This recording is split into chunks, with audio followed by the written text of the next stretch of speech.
And how will the population react to this new law? Hola amigos, buenos dias, Stuart here with an update video. We'll have a bit of a chat about some of the main stories that have caught my attention in Spain over the last week or so as I take my dog for a walk, as I normally do at this time of the day. We'll get the weather out of the way quickly. As you can see, the sun hasn't come up yet, starting to come up. It's around 8:05 in the morning, Saturday morning, and we're going to get up to around 23 degrees Celsius today, I believe. A little bit windy. The weather has changed a little bit over the last week or so, and currently 12 degrees Celsius. But we haven't had any rain, unlike some parts of the country. Now, this time of the year in Spain, the months of September, October are normally quite wet in some parts of the country, as I mentioned a minute ago, mainly in the Mediterranean areas. Think Valencia, think Alicante, think parts of Catalonia, and that's where the rain can be quite heavy. We saw last year very, very heavy storms, which ended in tragedy in that part of Spain. Lots of people dying, unfortunately, around 230 people because of floods, and this year various places have already been on high alert because of heavy rain, and it happened yesterday and the day before, Thursday and Friday. I think some parts of the Mediterranean coast, the south of Alicante, Murcia, which is another region down there in that part of the country, suffered very heavy rain. But the good news is that there weren't any casualties, I don't think, but don't quote me on that. And I think that is in part because the warnings are going out, people are more prepared and they're heading to safer parts of their local areas whenever these rains are forecast. And politicians there are working overtime, making sure they are seen coordinating the rescue groups and things like that, making sure that the alerts are going out early because they don't want a repeat of what happened at the end of October in 2024. Now, a story that has been dominating the international press and also the local press over the last couple of days about some comments that Donald Trump made later in the week.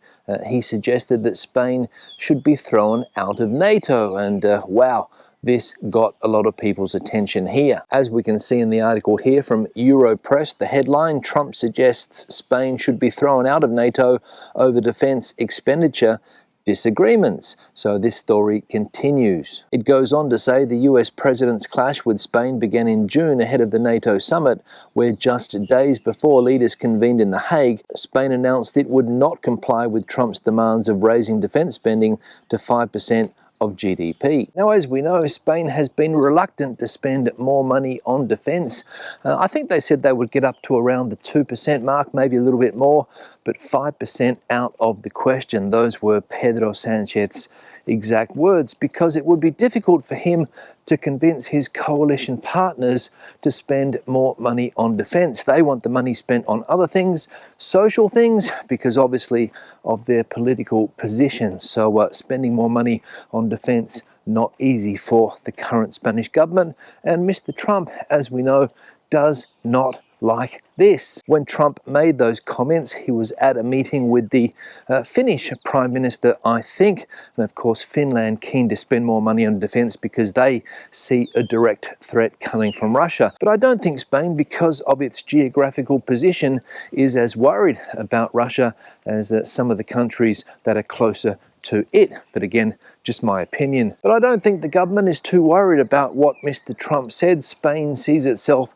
as a valued member of NATO, a needed member of NATO. Spain sees itself as.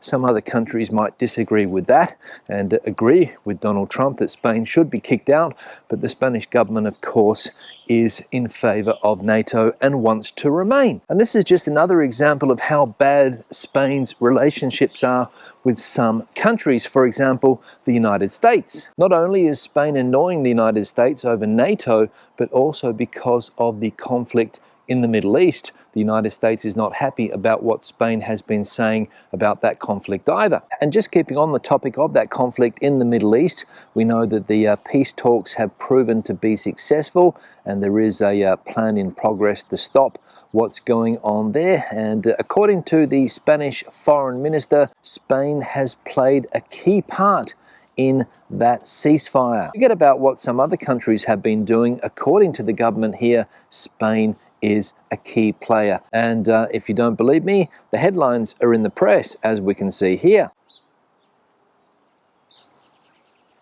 Now, another story that caught my attention this week in the Spanish press is the ongoing feud between the Spanish government and the airline company Ryanair. Ryanair and the Spanish government have had their ups and downs over the last few years or so, but this year and in recent times, the relationship between the government and that company has hit rock bottom. And Ryanair the other day announced that it would be cutting even more flights in Spain. I think it was around a month ago when Ryanair first announced that it was going to slash seats on flights to and from Spain, partly in response to the Spanish government, or the airport operator here in Spain, which is run by the government, raising prices at airports, so taxes at airports for airline companies. I think it was going up by something like 60 cents per passenger or something like that. Again, don't quote me on the figures there. And Ryanair slashed those seats. Well,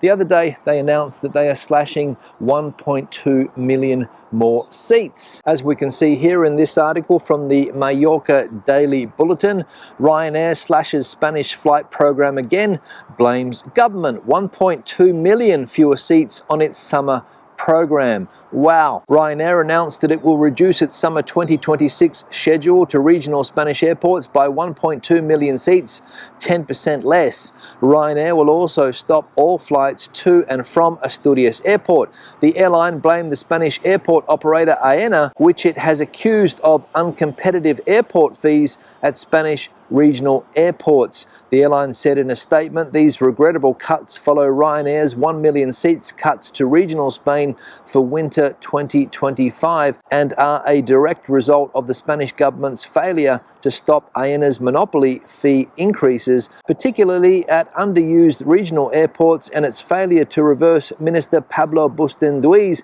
illegal bag fines. And the fines that the Spanish government handed out to companies like Ryanair for charging for cabin luggage is also something that the company did not like. And I think the European Union earlier in the week said that that was not legal, that Spain has to change that law, but the Spanish government is not giving in and is continuing to fine companies like Ryanair, as I said, for this practice. The Spanish government considers it to be illegal. The European Union considers that it is not illegal, so that is where we stand.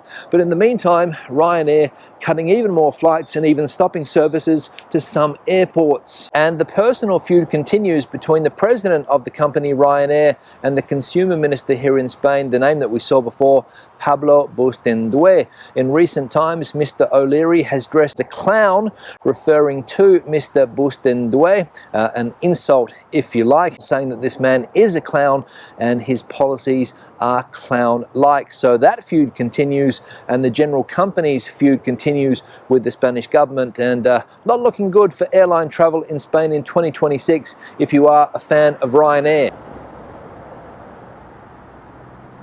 Now, another thing that caught my attention in the press here in Spain over the last week or so was a new law that was passed by the government, a new sustainable mobility law, which I'll talk about now. And apparently this is a law that the Spanish government has been trying to pass in Parliament for quite a while now, the Sustainable Mobility Law. Bit of a mouthful, Sustainable Mobility Law. And I have also read that in order for Spain to get more money from the European Union, I think around 10 billion euros, they had to pass this law. And this is one of the ways that the European Union works. If you want European Union money, lots of European money in order to rebuild your economies, build infrastructure and the like, you have to do what the European Union says, or they won't give you the money. So what are some of the key features of this new law, you might be asking yourself? Well, as we can read here, Spain's new sustainable mobility law, recently approved by Congress, bans short domestic flights where a train alternative exists, with some exceptions, requires companies to create mobility plans, and promotes active and zero-emission transport like walking, cycling and electric vehicles. The law also revises intercity bus routes and mandates the installation of EV charging stations. Key measures in the new law, as we can see here: short flight ban, as we mentioned, future of night trains, freight transport. It promotes shifting freight from roads to railways. There we go. Public and active transport, bus routes, for example. The law includes a revision of intercity bus routes to speed up travel by potentially removing less profitable stops. Active mobility is another one here. Cities are obliged to promote walking, cycling and public transport.